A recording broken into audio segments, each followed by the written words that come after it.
ఎకరాలు రాష్ట్ర ప్రభుత్వం రైతుల దగ్గర నుంచి తీసుకునే ప్రయత్నం చేస్తాం. సో దీనికి మద్దతుగా బీజేపీ పార్టీ నుంచి మహేందర్ వచ్చారు. ఒకసారి మాట్లాడదాం మహేందర్ గారితో.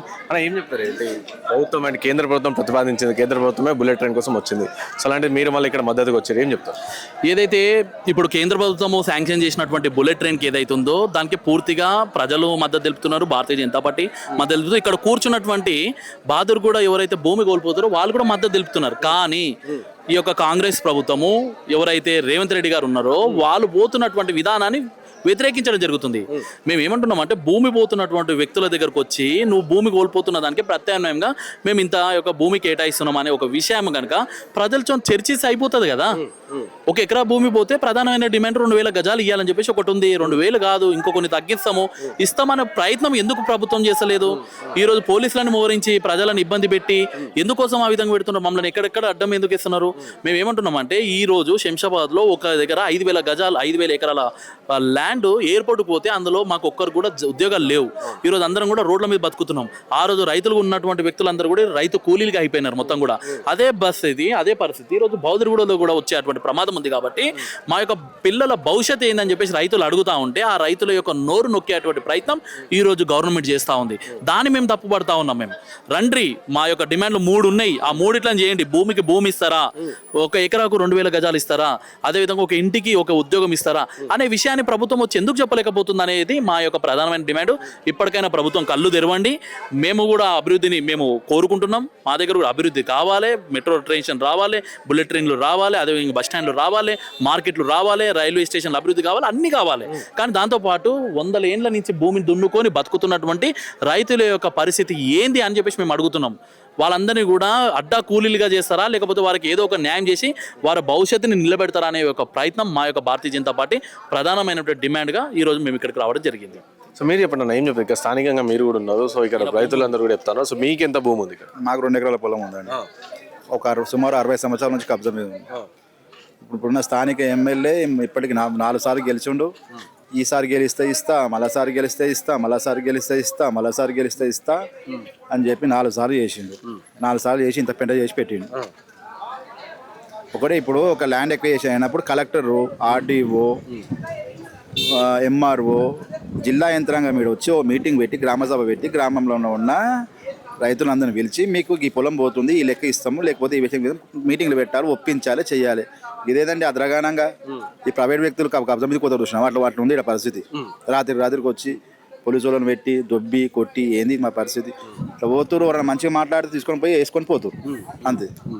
మాకు ఒకటే డిమాండు, భూమికి భూమి ఇవ్వండి. ఎక్కడన్నా వ్యవసాయం చేసుకుంటాం, వ్యవసాయం చేసుకుని బతుకోలేమే, లేకపోతే ఇంత నష్టపరిహారం ఇస్తామని చెప్పి ఒప్పుకోండి. ఆడేవండి రమ్మనిడికి. అంటే ఇప్పటివరకు ఏ అధికారులు కూడా ఎవరు రాలేరు. ఫోన్లు స్విచ్ ఆఫ్. అంటే ఎంఆర్ఓ ఆఫీస్కి రా, ఎంఆర్ఓ ఆఫీస్కి ఒకసారి ఆడ మాట్లాడతా. ఈడ 150 మంది 200 మంది రైతులు అండి. ఎంఆర్ఓ ఆఫీస్ 20 మంది రైతుల నుంచి మాట్లాడితే ఏం మాట్లాడినట్టే. ఊళ్ళకి వచ్చి మాట్లాడాలి, ఏదైనా ఊళ్ళనే దిగాలి, ఏదైనా పంచాయతీ అయినా. ఆ డిమాండ్ అదే. అంటే నష్టపరిహారం కింద 500 నుంచి 800 గజాల వరకు భూమి ఇస్తామని చెప్పి ఒక ప్రతిపాదన ఉందని చెప్పి చెప్తాను. అంటే వాళ్ళు వచ్చి చెప్పిరా మీకు? అంటే వాళ్ళు వచ్చి చెప్పిరా మాకు?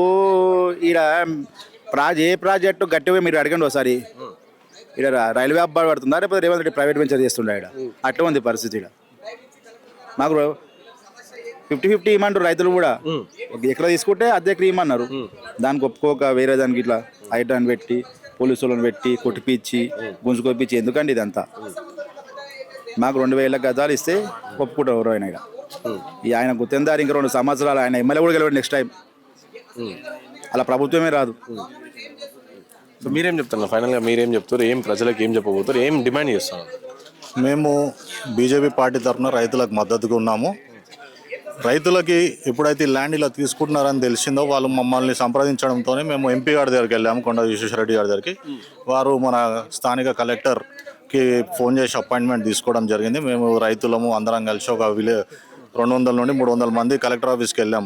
అసలు రైతులకు నష్టపరిహారం కింద మీరు ఏం ఇవ్వాలనుకుంటారు? మేము డెవలప్మెంట్కి అడ్డు కాదు, చెప్పండి అని కలెక్టర్ ఆఫీస్కి వెళ్తే కలెక్టర్ గారు దొంగచాటు మాటలు చెప్పి తప్పించుకొని వెళ్ళిపోయింది. సో కలెక్టర్ గారు కూడా ముంగడికి రావడం లేదు. స్థానిక ఎమ్మెల్యే 4 సార్లు గెలిపించారు కాబట్టి అతను ముంగడికి వచ్చి రైతులకు ఏం జరుగుతుంది, అసలు ఏం ఇవ్వాలనుకుంటున్నారు, రైతులు డెవలప్మెంట్కి వ్యతిరేకం కాదని డైరెక్ట్ ఎమ్మెల్యే గారికి చెప్పారు, కలెక్టర్ గారికి చెప్పారు. అలాంటి సమయంలో వాళ్ళు వచ్చి మీరు ఎకరాకి 500 గజాలని మీరు ఓవరాల్గా చెప్తారు, రిటర్న్గా చెప్తలేరు.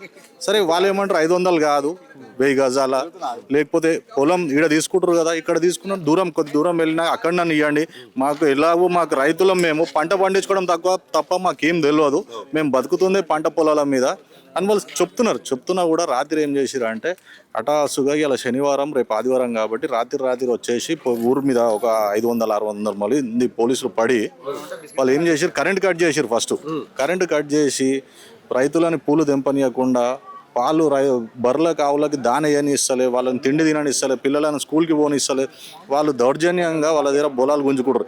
ఇవాళ బుల్డోజర్ తెలంగాణలో వస్తుందంటే మేము రౌడీ షీటర్ల మీద టెర్రరిస్టుల మీద వస్తుంది అనుకుంటున్నాం, కానీ ఇట్లా రైతుల మీద బుల్డోజర్ ప్రవేశిస్తారని ఎప్పుడు అనుకోలేదు.